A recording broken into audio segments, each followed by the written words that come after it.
Hello students, a very good evening to all of you, and today we are with another question of our series which is saying that 0.7 gram of iron reacts directly with 0.4 gram of sulfur to form ferrous sulfide. If 2.8 gram of iron is dissolved in dilute HCl and excess of sodium sulfide solution is added, 4.4 gram of iron sulfide is precipitated. Prove the law of constant composition. यह question ferrous sulphide के निर्माण के लिए दो अलग अलग reactions का data यहाँ पे बता रहा है। पहले रिएक्शन के दौरान 0.7 ग्राम फेरस यानी कि आयरन डायरेक्टली 0.4 ग्राम सल्फर के साथ रिएक्ट कर रहा है। दूसरे रिएक्शन में 2.8 ग्राम आयरन जो है वो डाइल्यूट HCl और एक्सेस ऑफ सोडियम सल्फाइड के साथ मिलाया जाता है, तब जाके 4.4 ग्राम आयरन सल्फाइड प्रेसिपिटेट हो रहा है। तो हमें यहाँ पे लॉ ऑफ कांस्टेंट कंपोजिशन को प्रूव करना है। इस क्वेश्चन को सॉल्व करने के लिए सबसे पहले हम गिवन रिएक्शंस को एक बार देख लेते हैं।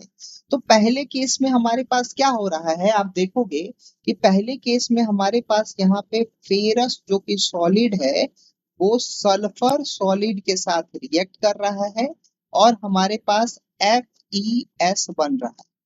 ठीक है, अगर हम गिवन अमाउंट को देखें तो पहले केस में क्या हो रहा है, 0.7 ग्राम आयरन जो है वो सल्फर के साथ यानी कि 0.4 ग्राम सल्फर के साथ रिएक्ट कर रहा है।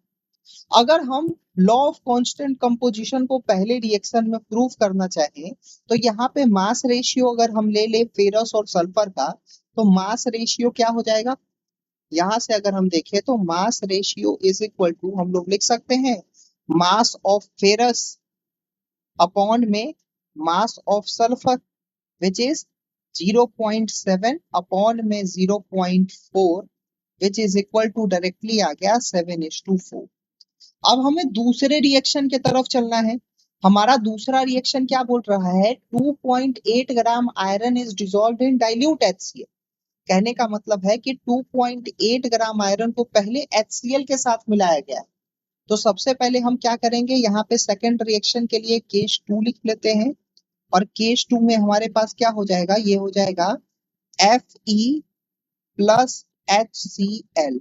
तो बनेगा क्या भाई, तो बनेगा हमारे पास यहाँ पे FeCl2 प्लस में हमारे पास H2। ठीक है, अब आप एक चीज नोटिस करिएगा कि ये इक्वेशन बैलेंस नहीं है, तो हम लोग यहाँ पे 2 लगा दे अगर, तब ये जाके बैलेंस हो जाता है। अब ये पहले केस में क्या हुआ था, पहले केस में डिसोल्यूशन हुआ है एसिड के साथ। अब दूसरे केस में बताया जा रहा है कि प्रेसिपिटेशन भी तो होगा सोडियम सल्फाइड के साथ।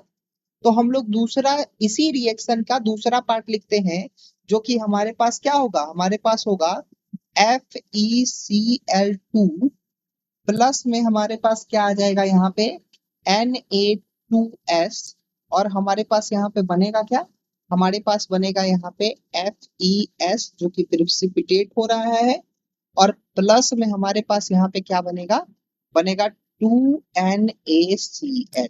ठीक है, ये हमारा दोनों रिएक्शन है।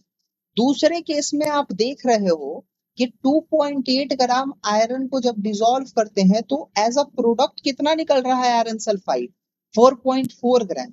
यानी कि अगर हम आयरन सल्फाइड का कंपोजिशन देखें तो हम लोग डायरेक्टली बोल सकते हैं कि FeS मतलब क्या होता है कि फेरस प्लस में सल्फर, और इसका हमारे पास अगर 4.4 ग्राम है और आयरन कितना मिलाया जा रहा था, आयरन मिलाया जा रहा था 2.8 ग्राम। तो अगर law of conservation of mass को यहाँ लगा दें तो law of conservation of mass क्या बोलता था कि mass of reactant should always be equal to mass of product. तो हम लोग यहाँ से सल्फर के मास को आसानी से निकाल सकते हैं।